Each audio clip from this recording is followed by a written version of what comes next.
Voici l'homme qui a donné au voyage ses lettres de noblesse, celui dont la passion de la liberté est résolument contagieuse. Corto Maltese, c'est le prototype de l'esprit libre. Ce marin solitaire aux allures de dandy se balade sans but précis sur une planète que les mapmondes représentaient encore à l'époque avec des lieux qui comportaient des blancs. De l'Afrique à l'Amérique du Sud, du Pacifique à la mer du Nord, de la Patagonie à Venise, au cours de ses vagabondages, Corto Maltese croise la route de pirates, de déserteurs, de bagnards en fuite, de révolutionnaires idéalistes et autres diseuses de bonne aventure.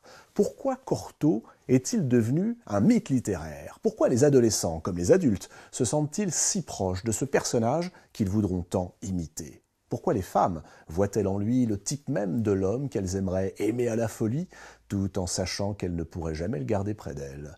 Sans doute parce que Corto n'est pas un super-héros. Bagarreur, sans scrupules, il ne sait pas tout, loin de là. Le doute est son compagnon de route, et c'est précisément parce qu'il ne prétend pas tout savoir qu'il peut s'ouvrir au mystère du monde.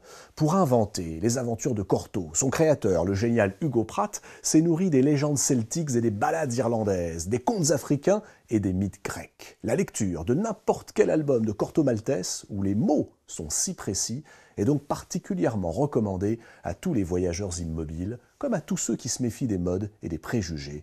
Vous allez trouver là un refuge. Vous allez puiser surtout la force d'aller au-delà de vous-même, avec Corto, toujours un peu plus loin. Corto Maltese par Hugo Pratt, tous les albums sont publiés chez Casterman.